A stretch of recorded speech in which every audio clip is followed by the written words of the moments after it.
Buenas tardes, bienvenidos a este nuevo webinar preparado desde la Dirección de Innovación, Formación y Evaluación Docente del Vicerrectorado Académico de la Universidad Técnica. Bienvenidos pues a compartir conocimiento en este ecosistema de innovación que tenemos, donde el día de hoy tenemos un tema muy interesante y muy importante como apoyo a todos los docentes. Pues el tema que vamos a ver hoy es el uso de los recursos educativos interactivos dentro de un entorno virtual de aprendizaje o para la familiarización de un entorno virtual de aprendizaje. En esta ocasión nos acompaña la magíster Mayra Eugenia Armijos. Ella pues es docente de nuestra universidad y tiene un vasto conocimiento, pues sí, y experiencia en lo que tiene que ver con los recursos educativos. Me voy a permitir presentarla y leer un poco de su currículum.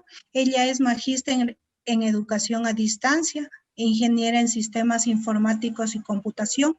Además, es coordinadora de formación en la Dirección de Tecnologías para la Educación de la UTPL, tesista de maestría en inteligencia artificial por la UNIR, experta en procesos e-learning, tecnología educativa y plataformas virtuales de aprendizaje, docente universitaria de grado y posgrado. Además, como experiencia, ella es líder de tecnologías de la información y la comunicación, tutora académica de la OUI y evaluadora de ponencias en el 6º Congreso Internacional de Innovación Educativa. Pues Mayra, ustedes bien la conocen, ella pues pasa siempre en la parte de apoyo al docente en lo que tiene que ver con el entorno virtual de aprendizaje, pues su experiencia pues es suficiente también como para poder ayudarnos en este tipo de capacitaciones y webinars que damos mes a mes. Es la tercera temporada en la que estamos participando, pues igual tenemos siempre la gran acogida por parte de todos los docentes. Así que muchas gracias por su presencia. Bienvenida, Mayrita, y te doy la palabra. Buenas tardes, muy buenas tardes a todos. Es un gusto para mí poder nuevamente dirigirme con este tema que es muy importante en la época en la cual nos encontramos. Agradeciendo primeramente al Vicerrectorado Académico, al Vicerrectorado de Modalidad Abierta y a Distancia por el respaldo brindado y pues por este tipo de proyectos y buenas prácticas que nos permiten a nosotros también de alguna manera aportar a la universidad. Pues en esta ocasión no lo voy a hacer tanto desde la parte tecnológica, desde la cual están acostumbrados algunas personas que veo y se me tornan familiares. Por el mismo hecho de que pues la tecnología, ¿sí? Debemos tener presente que debe ser el apoyo que nos permite trasladar toda la didáctica, la pedagogía, la metodología, ¿sí? Para que funcione dicha tecnología. Por eso el tema de hoy es uso de recursos educativos interactivos para la familiarización con un EVA. Entonces, en torno a este tema, he preparado la siguiente agenda para esta tarde, que sería una pequeña introducción, el contexto en sí del tema, los beneficios de este tipo de recursos, la metodología y las herramientas. Si bien es cierto, me han pedido hablar sobre recursos educativos interactivos, es por el hecho de haber presentado una buena práctica en el ciclo que está culminando o ya culminó. Entonces vamos a hablar en torno a esa experiencia, ¿sí? Entonces, para muchos a lo mejor o para pocos, sabemos lo que son los recursos educativos interactivos. Sin embargo, me he permitido aquí colocar una imagen para hacer una pequeña analogía. Ustedes pueden ver en la imagen que es, o nos referimos a la naturaleza, ¿no? a nuestro planeta Tierra, ¿sí? Y a lo que son los recursos naturales con los cuales subsiste nuestro planeta. Algo así es lo que vamos a ver esta tarde. ¿Sí? Los recursos educativos son la base de la educación actualmente, sea esta que se esté brindando en forma remota, en forma virtual, ¿sí? Que ahora estamos obligados a hacerlo, pues prácticamente debemos manejar esta terminología. Si ustedes buscan en la web, no vamos a encontrar mucha información o papers, artículos sobre recursos educativos interactivos como tal, sino más bien se desglosa en sus 3 palabras. Y lo que sí vamos a encontrar son los recursos educativos abiertos, que la mayoría sí lo sabe que son, ¿sí? Entonces ahí tenemos una gráfica en la cual vamos a hacer la analogía del arbolito, que son nuestros recursos, pero aquí estamos viendo un árbol de recursos digitales, ¿sí?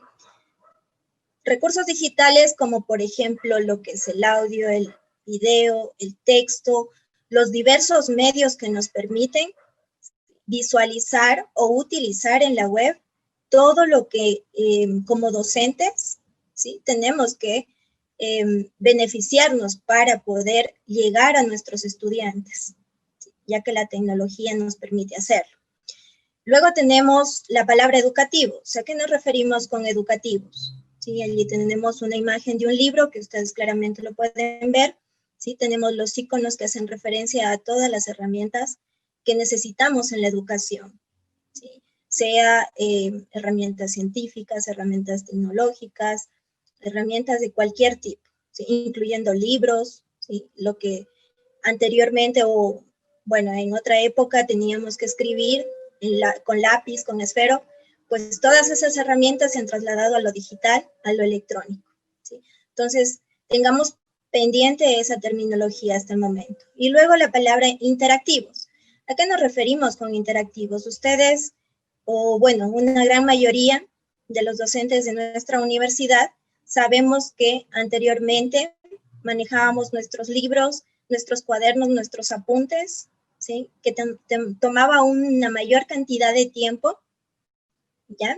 Ahora mismo lo tenemos todo fácil, ¿sí? Y accesible a través de una página web, a través de los repositorios institucionales, los repositorios digitales, ¿sí? Y ahí estamos viendo una imagen de un celular.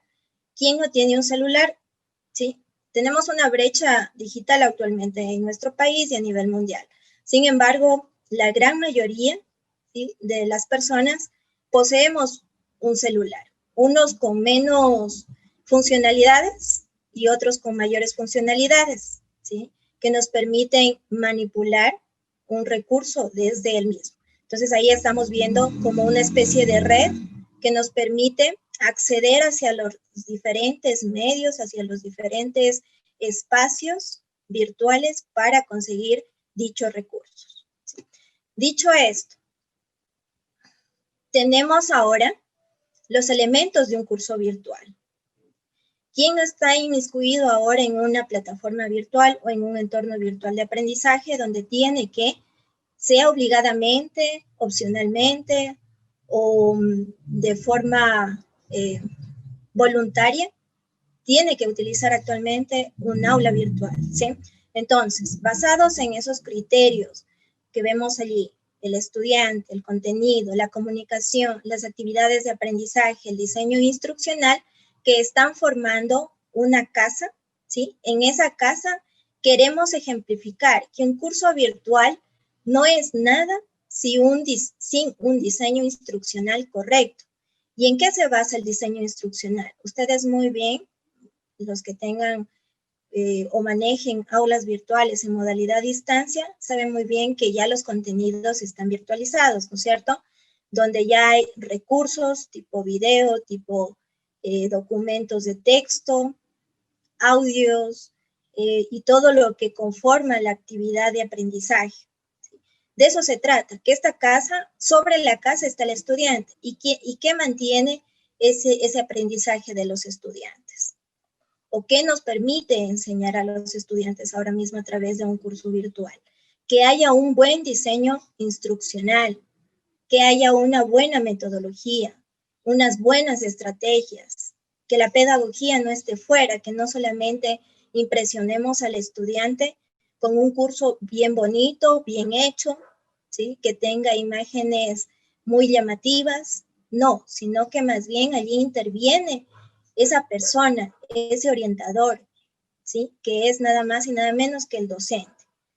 El docente que comunica, el docente que prepara el contenido, aquel que prepara las actividades, que mira los mejores recursos de acuerdo al tipo de estudiante que tiene. Ahora mismo, ese profesor tiene que encargarse de mirar qué tipo de estudiante tiene, cuáles son sus estilos de aprendizaje. Ustedes habrán escuchado en múltiples ocasiones, en múltiples ponencias, seminarios, cursos, que se habla mucho de los estilos de aprendizaje. Ya no podemos llegar a todos los estudiantes con el mismo tipo de material. Ya no. Tenemos que tratar de segmentarlos y ver cuál es el mejor recurso con el que puedo enseñar, con el que puedo mejorar o complementar un tema que es de alta complejidad, por ejemplo. ¿Sí? Entonces, pasamos a lo siguiente. Vamos ya a un fundamento teórico acerca de los recursos educativos abiertos, tomando la Declaración de París, ¿sí? Del año 2012 por la UNESCO. Los recursos educativos de aprendizaje son materiales de enseñanza, formativos o de investigación en cualquier soporte digital o de cualquier otro tipo, que sean de dominio público o que hayan sido publicados bajo una licencia abierta. ¿Cuál es esta licencia abierta? La licencia abierta, ¿sí? Que ahora mismo nos permite reutilizar este tipo de material, es la Creative Commons, que tienen ciertos criterios para ser utilizados, dependiendo hacia dónde se los va a dirigir a los materiales o recursos, ¿sí? Entonces, este acceso es gratuito y así como el uso, la modificación y la distribución por otros sin ninguna restricción o con restricciones limitadas, ¿sí? Entonces, dependiendo del tipo de material, nosotros nos podemos volver en consumidores o en productores de esos recursos, ¿sí? ¿Por qué me dirijo a materiales y a veces a recursos? Pues estamos hablando de enseñanza, ¿sí? Y todo lo que involucre el material, los recursos, ¿sí? Nos compete. Entonces, estos recursos, en el caso de que nosotros decidamos producirlos o crearlos, debemos tener en cuenta qué tipo de recursos vamos a crear. Y de lo que les hablaba anteriormente, hacia quiénes los vamos a dirigir. Entonces allí ya entra el término interactividad y nuevamente retomo lo que había dicho. Hace mucho tiempo atrás, ¿sí? Más de una década, tenemos la experiencia de que podíamos ver una página allí estática, me refiero a una página web en internet, una página que solamente nos mostraba una cara hacia abajo, o si se quiere decir, un pliego de texto con una que otra imagen, con unos que otro hipervínculo, ¿sí? A lo mucho un video, pero no había mayor enriquecimiento en esa página, ¿sí? De allí pasamos a los recursos, ¿sí? La mayoría sabe que teníamos los CDs donde venían los cursos o se podía aprender algún tema de nuestro interés. Y en esos CDs ya se venía hablando algo de interactividad porque eran CDs donde tenía que dar clic aquí, clic allá, ¿sí? Entonces desde allí ya se puede decir que hay una historia para este tipo de recursos. ¿Y a qué se atañe la interactividad? Bueno, según la Real Academia de la Lengua Española, nos dice la cualidad de un programa o sistema de permitir una acción recíproca entre dos o más agentes o fuerzas, que en este caso son el autor del contenido, la máquina y el usuario, todo esto a modo de diálogo. Esto fue emitido en el 2018. Entonces, de allí partimos ya de qué puede intervenir en un recurso interactivo y de qué tipo lo podemos hacer. ¿sí? En un recurso interactivo lo que cuenta es de que el usuario, quien lo vaya a utilizar, ¿sí?, tenga que hacer algo, no solamente estar viéndolo o estar pasando la página. Eso no es interactividad. El hecho de que yo tenga que hacer algo para que el sistema, para que el recurso o lo que yo esté viendo bajo estos medios digitales o electrónicos tenga que funcionar, eso ya es interactivo. Que hay diversos grados de interactividad, ya lo vamos a ver. Aquí están 3 tipos por lo pronto: leve, moderada y completa. El leve, aquellos recursos que, por ejemplo, contienen texto, imágenes, videos, audio, hipervínculos. ¿De qué estamos hablando? De una página web a lo mejor sencilla o de un recurso, por ejemplo, que contenga este tipo de complementos, ¿sí? La moderada, objetos en movimiento, ¿sí? Por allí alguien a lo mejor haya presentado una buena práctica o un proyecto basado en lo que es los objetos 3D, por ejemplo, ¿sí? Entonces, más allá de eso, también se puede ir o hablar de lo que es la programación, ¿ya? Entonces, aquí nos estamos enfocando no en una persona que hace de autor de recursos, tiene que ser necesariamente un programador o alguien que conozca de los sistemas informáticos. No, estamos hablando de un docente que debe tener habilidades digitales, ¿sí?, o destrezas, competencias digitales que le permitan acceder, ¿sí?, y desarrollar su creatividad, independientemente de estas competencias complejas que obviamente lo tiene un profesional del área, ¿ya? Entonces, ahora mismo tenemos muchas herramientas en la web que nos permiten, sin necesidad de tener esos conocimientos de programación, ¿sí?, poderle dar movimiento a este tipo de recursos. Entonces, allí ya estoy hablando de la interactividad o interacción completa, ¿sí?, o de inmersión, donde se ven juegos y simulaciones. Ustedes pueden escuchar ahora mucho de hablar de la realidad virtual, de la realidad aumentada, ¿sí? Hay muchos recursos que se están haciendo con la ayuda de tablets, de dispositivos móviles, para poder llegar a ese tipo de recursos, ¿sí? Entonces, vamos orientados hacia los tipos de recursos interactivos moderados, ¿sí? Y para ello vamos a tomar en cuenta lo siguiente.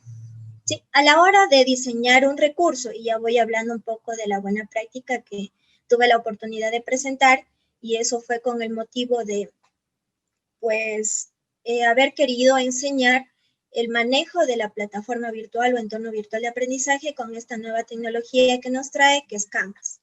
Entonces, ciertas funcionalidades se ven muy básicas, en el sentido de que ya el profesor que manejó una plataforma anterior, por ejemplo, Moodle, y ahora le toca ir a Canvas y después, por ejemplo, le toca ir a Blackboard o a otra plataforma X, ¿sí?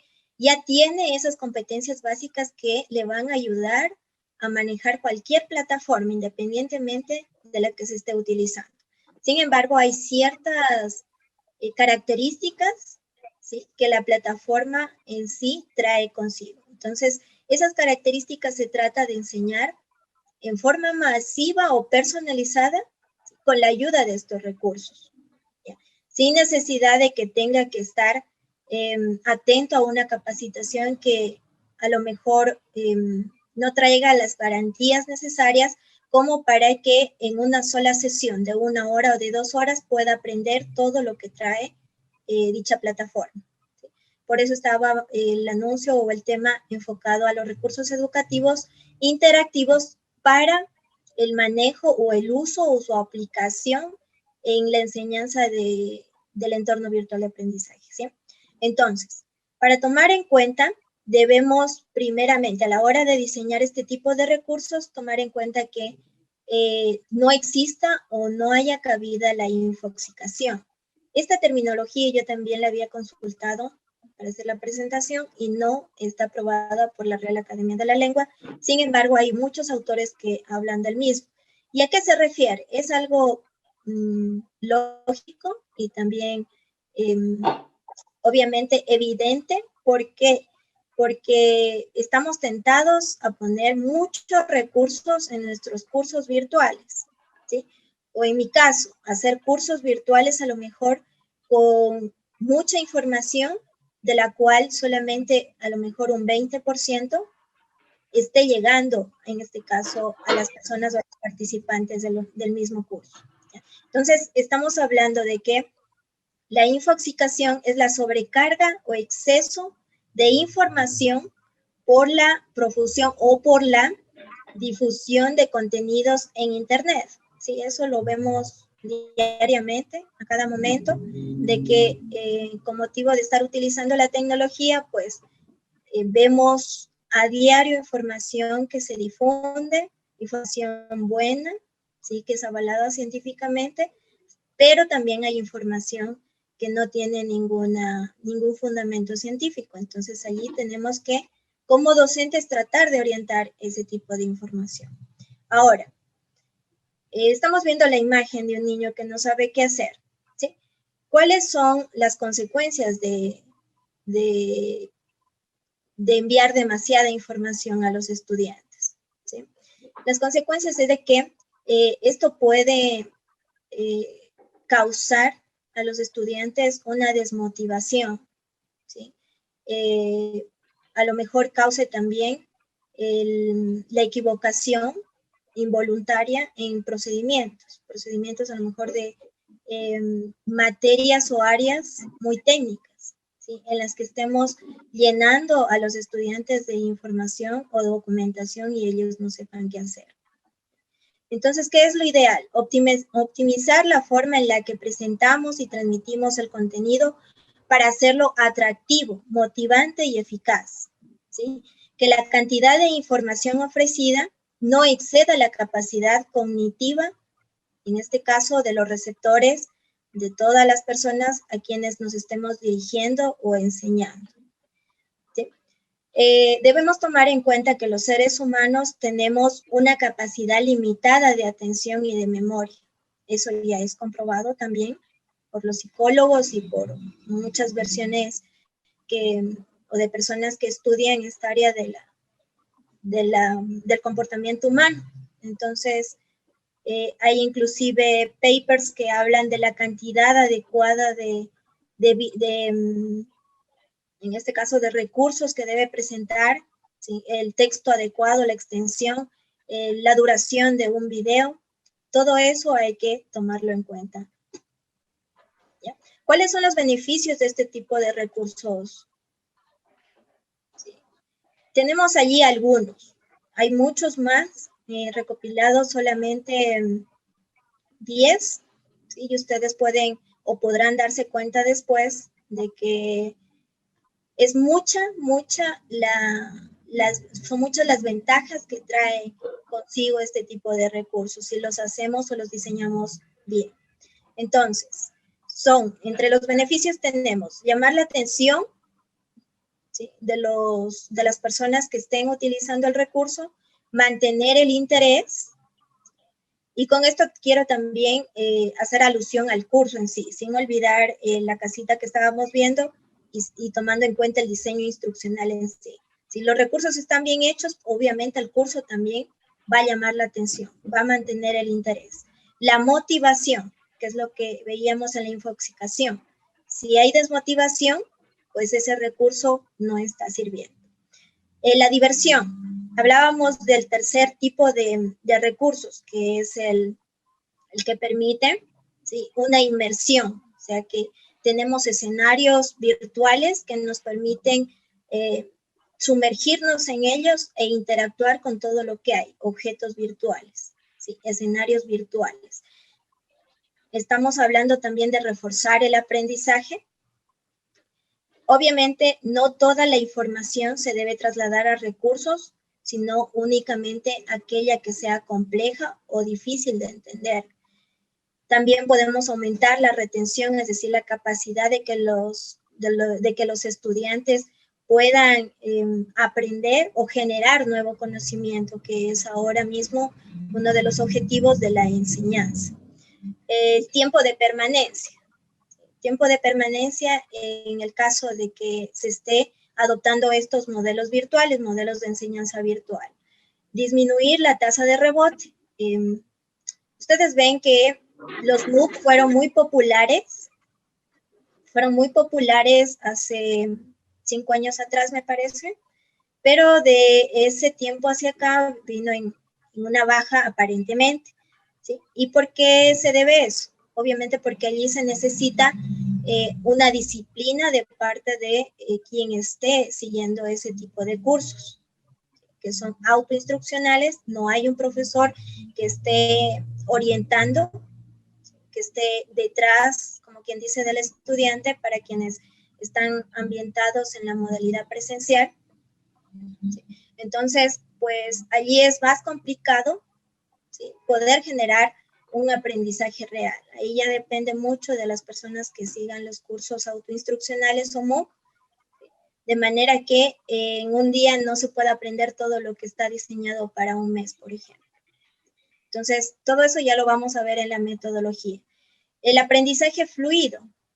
El aprendizaje fluido se logra con pequeños recursos que no contengan demasiada información. Puede ser por cápsulas, por píldoras de este tipo de recursos, que no duran más de 3 minutos en el caso de videos, o en el caso de recursos interactivos que no contengan demasiada interactividad tampoco.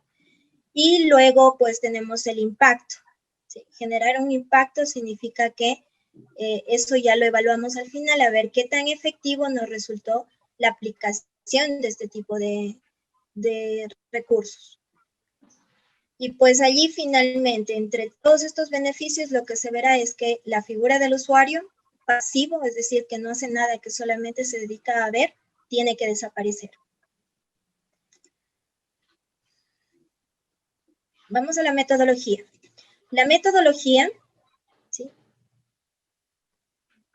concibe 5 tips. El primero, organizar claramente el contenido, no abusar de la interactividad, que ya me anticipé a decirlo, mostrar lo esencial, dividir la información en partes, esto es algo muy importante, y definir los objetivos y enmarcarse en los mismos, ¿sí? Entonces, partiendo de esto, les propongo lo siguiente, ¿sí? Con base en la buena práctica realizada, pues hemos categorizado en 4 grandes partes, ¿sí? O 4 se diría como fases para poder lograr estos beneficios que vimos anteriormente. La primera habla de identificar la necesidad. Entre las preguntas que se pueden generar son, ¿qué quiero enseñar? ¿Cuál es el tema?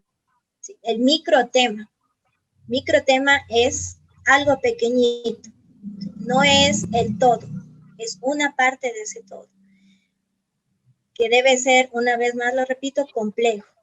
No se puede ni explicar, ¿sí?, o no se puede encontrar un recurso lo suficientemente adaptado a la realidad del estudiante. ¿Para qué servirá? ¿Sí? Debemos hacernos esa pregunta planteando los objetivos o los resultados de aprendizaje a los cuales aspiramos llegar. ¿Quién lo necesita? Igualmente, ubicar el público objetivo o la audiencia, lo que les decía. Según el tipo de estudiante, ¿qué recursos son los mejores para que puedan entenderme? ¿Sí? Y ya aquí en esta primera parte se podrán dar cuenta que estoy hablando del plan docente. En el plan debemos reflejar toda esta metodología que a la final nos enrumba a utilizar herramientas para poder facilitar el aprendizaje. Luego está la fase de diseñar el recurso. Las preguntas que permiten diseñar el recurso, ¿sí?, son las siguientes. ¿Qué se requiere? ¿Qué se requiere para diseñar ese recurso? ¿Sí? Estamos hablando de que si se requiere, por ejemplo, de un diseñador gráfico, se requiere de ideas, se requiere de creatividad, se requiere de voluntad, de tiempo, ¿sí?, y de otro tipo de variables, ¿sí?, que me permitan no fallar en el intento. ¿sí? Ser persistente. Si tenemos un ciclo académico de 5 o 6 meses, pues desde el inicio hasta el final, no solamente hago recursos al inicio y luego me olvido. O si no resultaron esos recursos, pues ya lo dejo a un lado.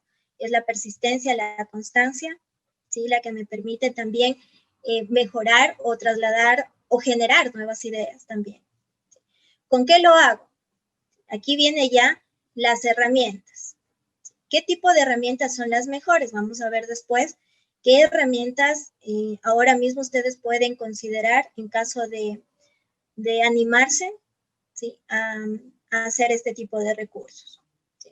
Herramientas de tipo interactivo que tenemos en la red, ya sea gratuitos o licenciados, es decir, que necesitamos una clave o una licencia para utilizarlo en toda su magnitud.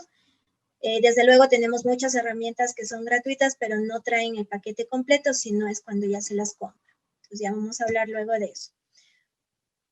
¿Qué más? ¿Cómo lo hago? ¿Cómo hago yo misma, sin necesidad de pedir ayuda a otra persona? A lo mejor puedo estar buscando videos, puedo estar buscando imágenes, puedo estar diseñando una estructura, un esquema donde pueda luego inspirarme y ver las ideas que tengo, y de las ideas que tengo, ¿qué es lo que puedo utilizar? Una imagen, un video, puedo utilizar inclusive pósters, infografías, ¿sí? Una variedad de recursos, no solamente casarme con un recurso, siempre estar mostrando un video, ¿sí? O si muestro un video, el valor agregado que le puedo incluir a ese video, ¿sí? Todo eso lo veo en el diseño del recurso. En cuanto a la publicación y difusión, una vez que ya tengo diseñado el recurso, debo ver dónde los debo compartir. Si tengo pues un entorno virtual con un curso, allí los puedo incrustar, embeber, y de manera que puedan ser más amigables, es decir, que sin necesidad de llevar a los usuarios o a los estudiantes a una plataforma externa o al aplicativo, desde la misma plataforma pueden visualizar y consumir ese recurso, ¿sí? Interactuar con el contenido. ¿Qué otros medios? Aquí es donde la buena práctica también se debe manifestar. Nosotros buscamos, por ejemplo, la ayuda de un departamento, de la Dirección de Comunicación en nuestro caso. ¿Para qué? Para la difusión a través del correo electrónico. Vimos que algunas personas están acostumbradas a revisar sus correos electrónicos, entonces sí funciona. Sin embargo, para los que no, vimos otra forma, las redes sociales. ¿Qué red social tenemos en la institución? Pues la nuestra es Yammer. Pero de allí depende mucho de la portabilidad de estos recursos. Si permiten que se puedan compartir, obviamente se pueden viralizar. ¿Qué significa? Que no solamente los vamos a tener en nuestro curso virtual, los vamos a tener en un correo electrónico ni en una red social, sino ya va a ser difundido más allá de las redes sociales. ¿Sí? Inclusive suelen compartirlos en otras páginas web, en otras instituciones o universidades. También les voy a hablar un poco de lo que es Commons dentro del entorno virtual, que les permite compartir también los recursos. Es decir, toda la comunidad comparte y también usa esos recursos porque saben que sirven y que están fundamentados bajo un criterio técnico o científico, no solamente una copia de otros. ¿Qué más? ¿Cuál es la frecuencia? La frecuencia con la que debo desarrollar, diseñar estos recursos y publicar. Se recomienda hacerlo en forma semanal.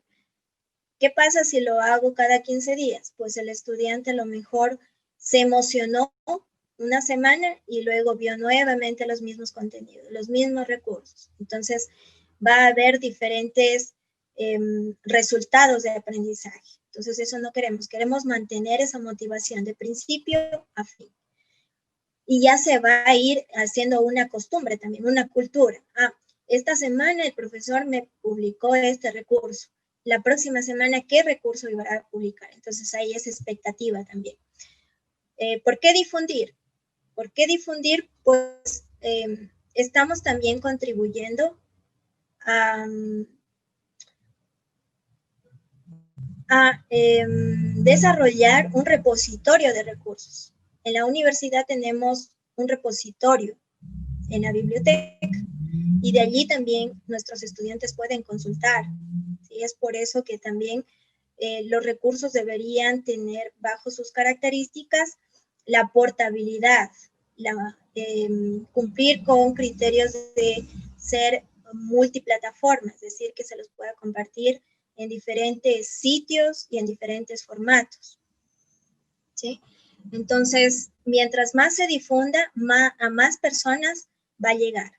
No es que lo que les decía, si es que lo tengo en el curso virtual, de allí nadie más lo ve. ¿Sí? Tenemos la ventaja de poder generar estos códigos HTML que permiten incrustar en cualquier lugar los recursos, no necesariamente solo en un curso virtual.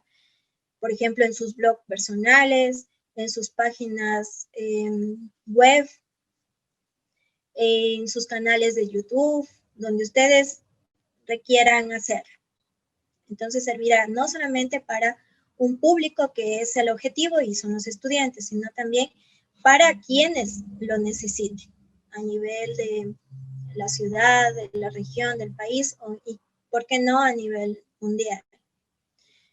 Y finalmente, el monitoreo y la evaluación.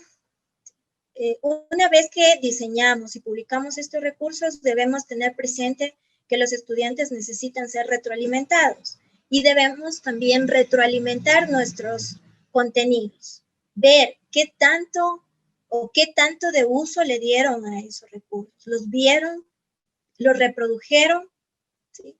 Pudieron aplicar conocimientos basándose en esos recursos, propuse alguna actividad que los lleve a revisar el recurso y luego puedan contestarla.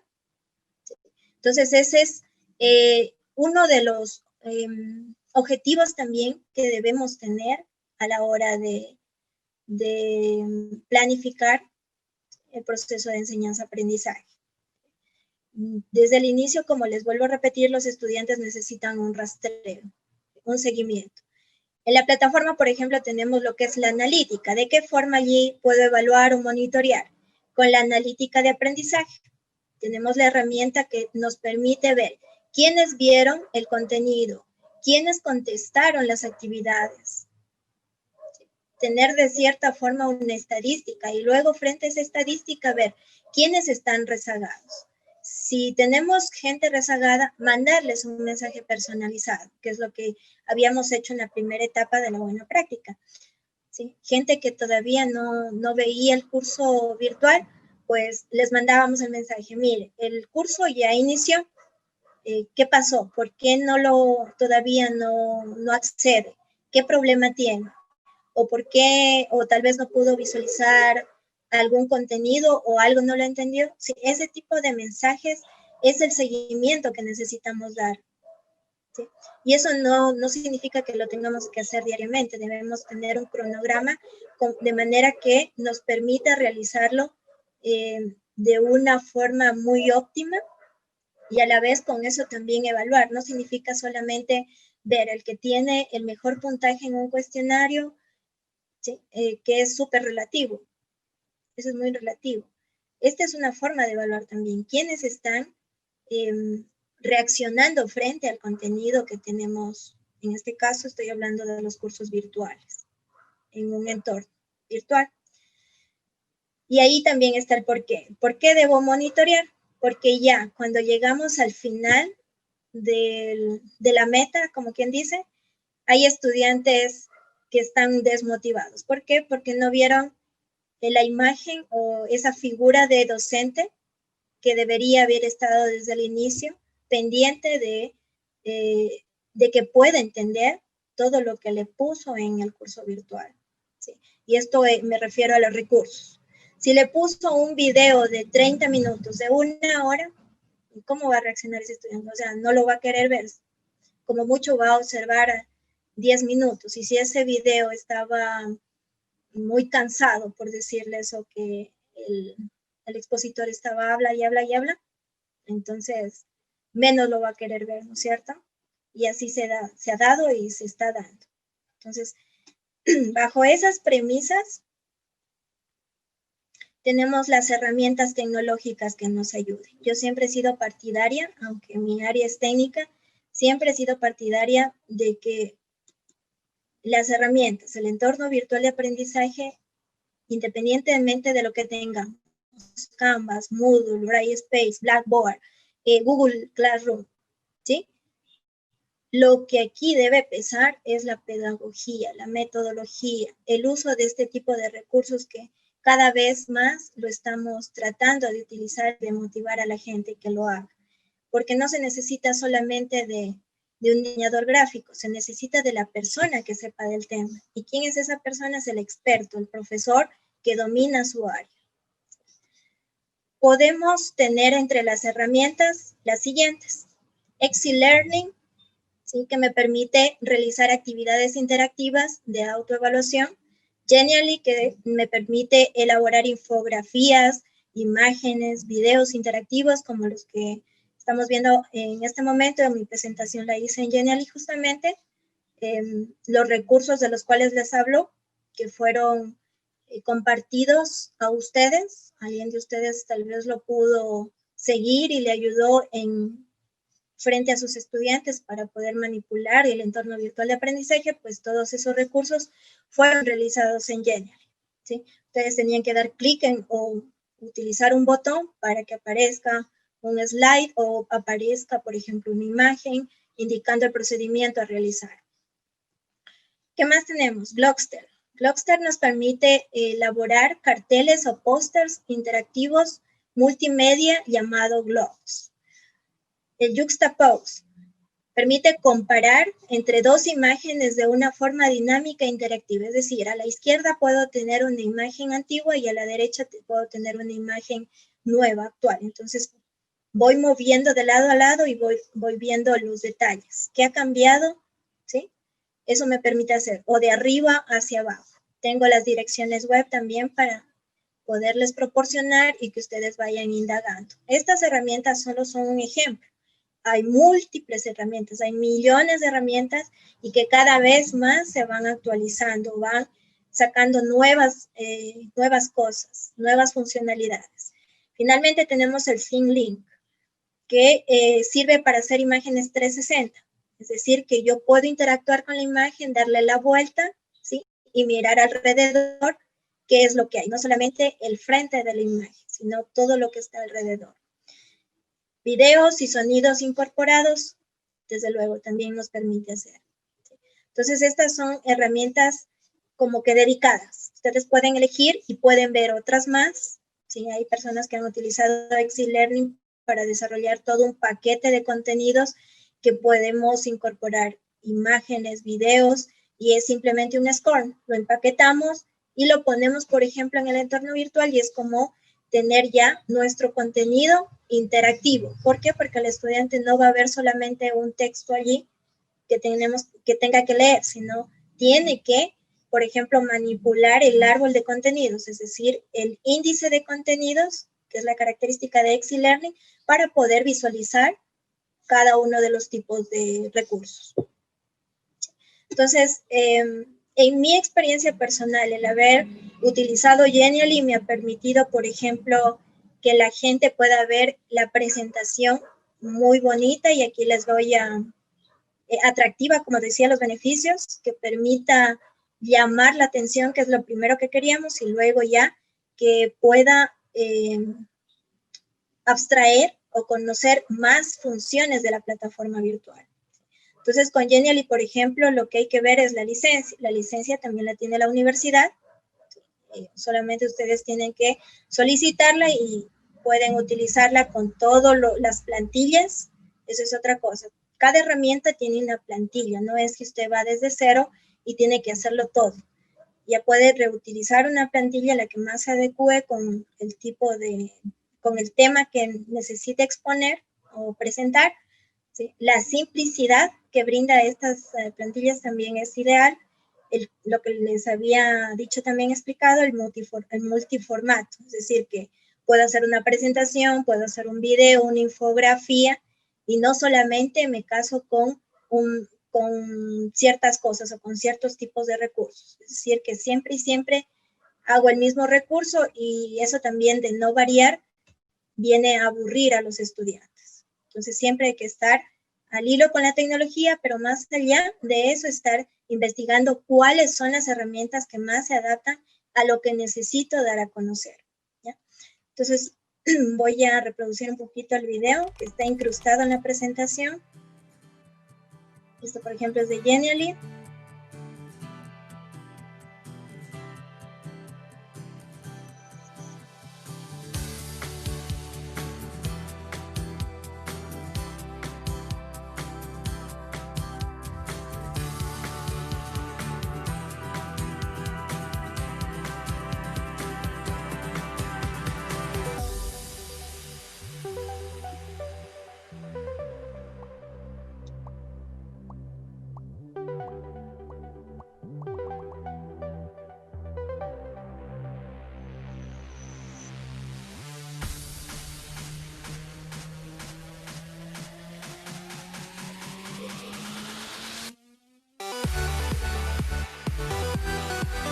¿Sí?